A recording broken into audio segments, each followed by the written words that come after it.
साथ अलीम अतर बुलेटिन में सबसे पहले वो खबर जिसने शाम होते होते बिहार के कई घरों की खुशियां छीन ली।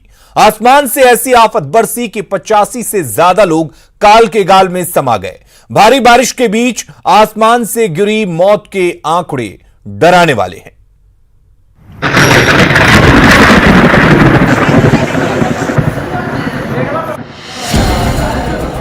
गोपालगंज में आकाशीय बिजली गिरने से जिले में जहां एक दिन में 14 लोगों की मौत हो गई, वहीं आधा दर्जन लोग गंभीर रूप से घायल हो गए। सभी घायलों को सदर अस्पताल में भर्ती कराया गया है, जहां उनकी हालत चिंताजनक बनी हुई है।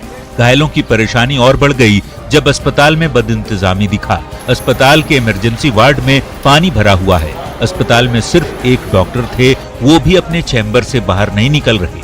अभी इलाज शुरू होता उसके पहले ही बिजली चली गई। ऊपर से जनरेटर का भी इंतजाम नहीं था।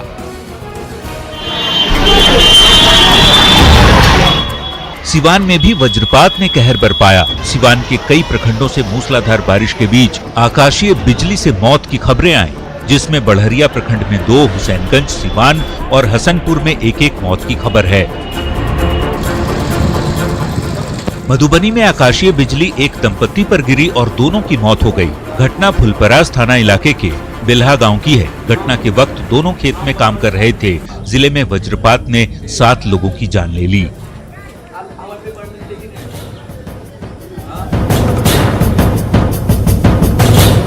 भागलपुर में आकाशीय बिजली की चपेट में आकर 6 लोगों की मौत हो गई। वहीं कई लोग झुलस गए। नवगछिया के परबत्ता में 5 मवेशियों की मौत हो गई। नारायणपुर में 12 साल का एक बच्चा तो नवगछिया में 18 साल के युवक की जान चली गई। वहीं परबत्ता और अकबर नगर से भी मौत की खबरें आई हैं। भागलपुर से सटे नवगछिया में भी 4 लोगों की मौत हो गई। वहीं 3 लोग झुलस गए, जिन्हें इलाज के लिए अस्पताल भेजा गया है। घटना 3 अलग अलग इलाकों की है।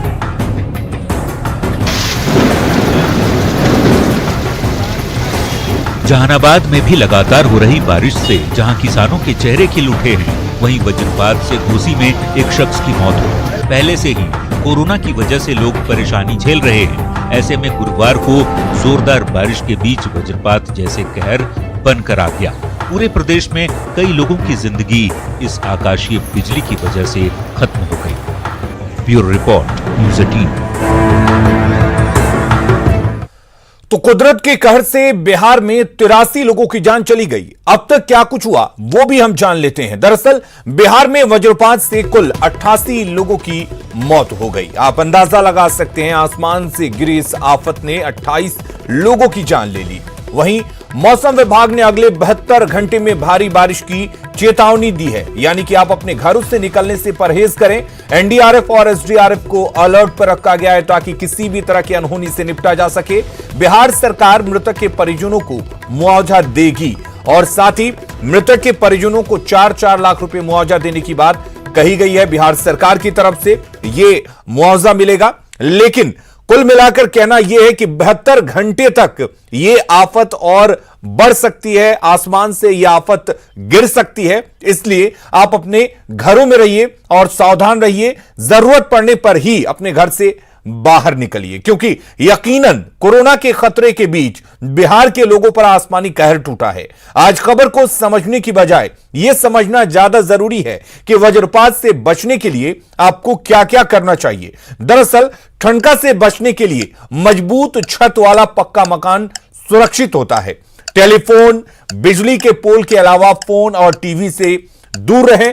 टीवी टावर के आसपास न जाएं जब ठनका गिर रहा हो या आसमान में बिजली कड़क रही हो। आंधी, बारिश और तूफान के दौरान घर से बाहर ना निकले, यह सबसे सुरक्षित होगा। बादल, गर्जन और बारिश के दौरान घर के नल, टेलीफोन, टीवी और फ्रिज बिल्कुल ना छुएं। अगर किसी गाड़ी पर सवार हैं तो फौरन सुरक्षित जगह पर चले जाएं। घर में हैं तो बिजली के उपकरण को बंद कर दें और मेटल के सामान के इस्तेमाल करने से बचें। बिहार में आसमानी कहर और बड़ी संख्या में लोगों की मौत पर पीएम मोदी ने गहरा दुख जताया है।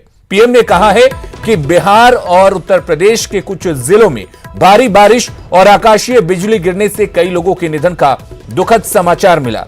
राज्य सरकारें तत्परता के साथ राहत कार्यों में जुटी हैं। इस आपदा में जिन लोगों को अपनी जान गंवानी पड़ी है, उनके परिजनों के प्रति मैं अपनी संवेदना प्रकट करता हूं। और उधर कांग्रेस नेता राहुल गांधी ने भी बिहार में बिजली गिरने से लोगों की मौत पर संवेदना जताई है। राहुल गांधी ने कहा है कि लोगों की मौत की खबर सुनकर स्तब्ध हूं। भगवान उनके प्रियजनों को दुख सहन करने की शक्ति दे। उन्होंने कांग्रेस कार्यकर्ताओं से पीड़ित परिवारों से मदद की अपील की है। आपको बता दें कि बिहार में बिजली गिरने से अब तक 88 लोगों की मौत हो गई है। और अब बात करते हैं ऑयल पॉलिटिक्स की। पेट्रोल डीजल की कीमतों में आज 19वें दिन इजाफा हुआ। आग तेल में लगी और गर्म बिहार की सियासत हो गई। चुनावी साल में आरजेडी को बैठे बिठाए मुद्दा मिल गया और पटना की सड़कों पर तेजस्वी तेज प्रताप साइकिल चलाने निकल पड़े। संदेश सरकार को देने की कोशिश की गई तो जवाब भी सियासी विरोध वाला ही मिला।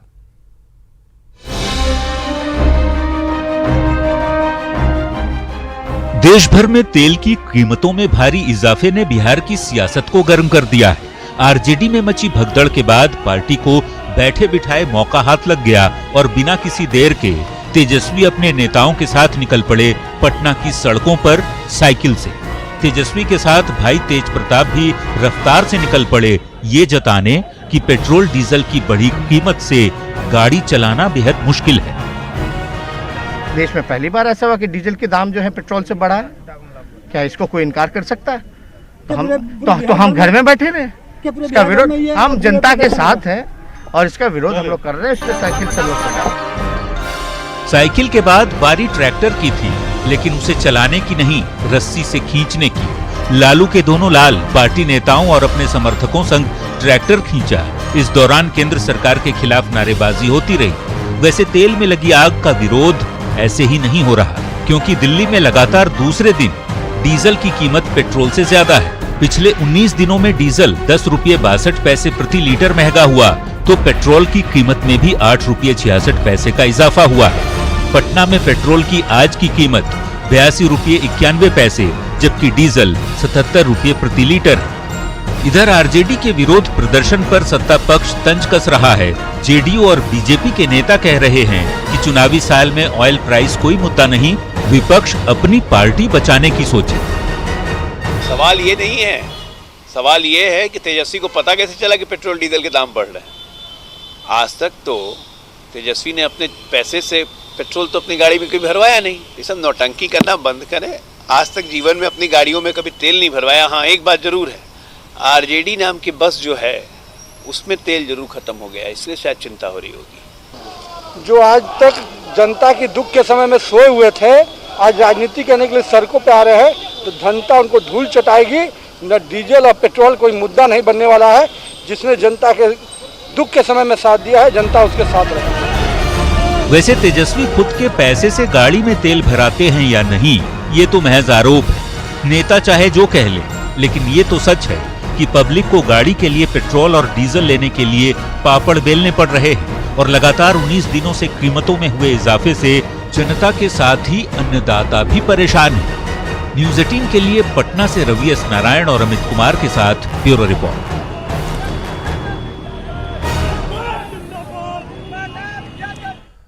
और अब इस खबर को समझना जरूरी है, और वो इसलिए क्योंकि पहली बार डीजल की कीमत पेट्रोल से ज्यादा बढ़ी है। जनता के मुद्दों को उछालकर आरजेडी माइलेज लेना चाहता है, क्योंकि आमतौर पर चुनाव से पहले पेट्रोल और डीजल की कीमतों का मुद्दा काफी फायदेमंद होता है राजनीतिक पार्टियों के लिए। तेल के मुद्दे पर आरजेडी एक तीर से दो निशाना लगा रही है। केंद्र के साथ साथ राज्य सरकार को भी घेरने की कोशिश में है आरजेडी, और मुद्दों के जरिए कार्यकर्ताओं का बूस्टअप कर रही है आरजेडी, क्योंकि इस मुद्दे को लेकर आरजेडी अब सड़क पर उतर चुकी है। इधर बिहार विधान परिषद के लिए 9 सीटों पर 6 जुलाई को होने वाले चुनाव में जेडीयू, बीजेपी और कांग्रेस के साथ ही आरजेडी के सभी प्रत्याशियों ने नामांकन दाखिल कर दिया और सभी का निर्विरोध चुना जाना भी तय है।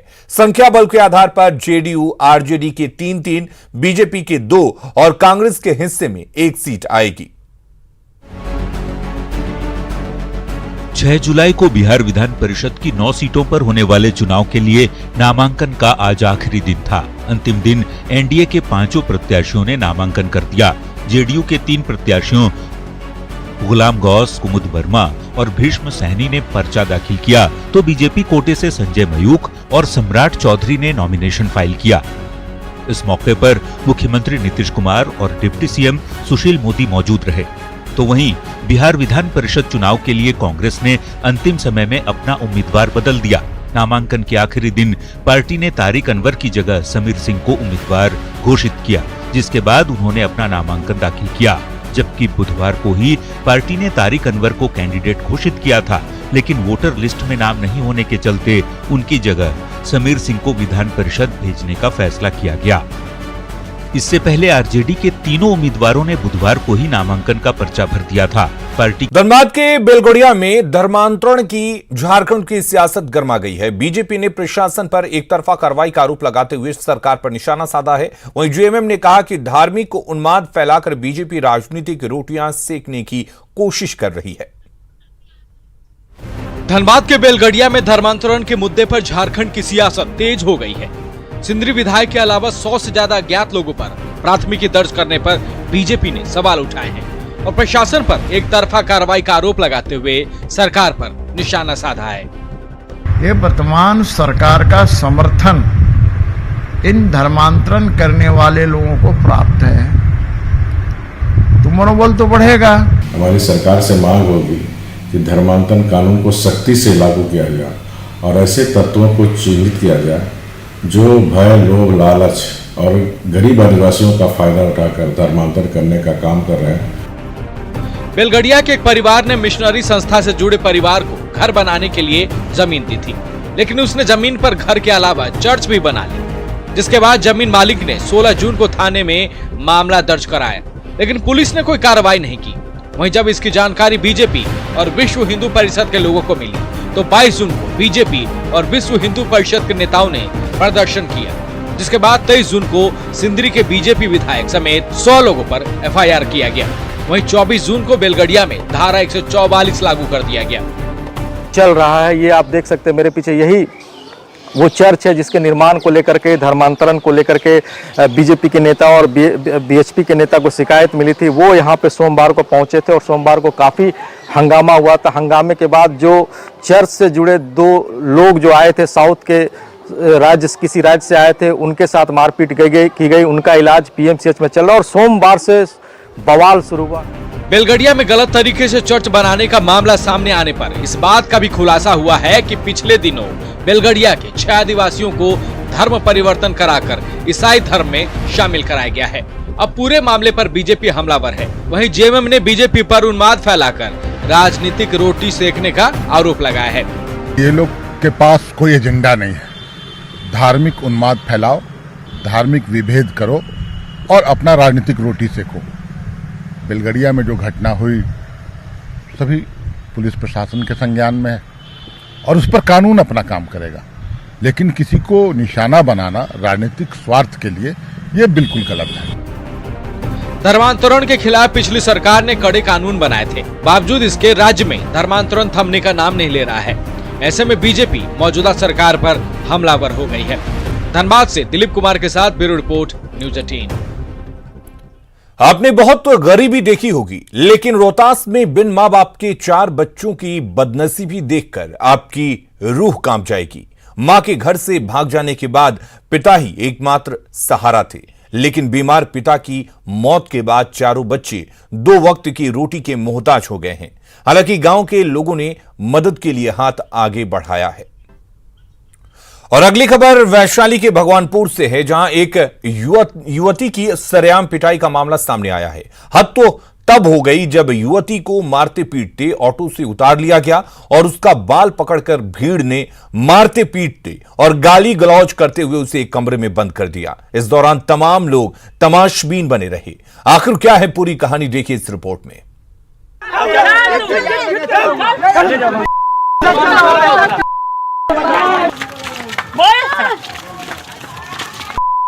गुड़िया बता रही है, नाम गुड़िया है नाम।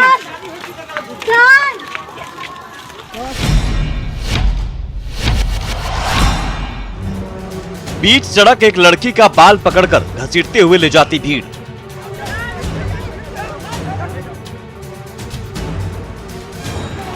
कभी लड़की के साथ मारपीट कर,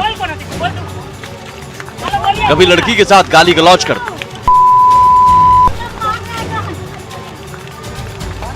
आखिर क्यों इस लड़की पर यह भीड़ जुल्म ढा रही है? आखिर क्यों लड़की के साथ इस तरह बदसलूकी कर रही है? आखिर कौन लोग हैं ये और कोई इन्हें रोक क्यों नहीं रहा है? और क्यों इस लड़की को एक कमरे में बंद करने पर तुली है ये भीड़? घरे जाके हम फेस नहीं खोल रही थी, अब बोल रही थी कि हमको बात करनी। हाँ, पंचायत वन के अंदर इसको बंद कर देंगे। कोई बात नहीं,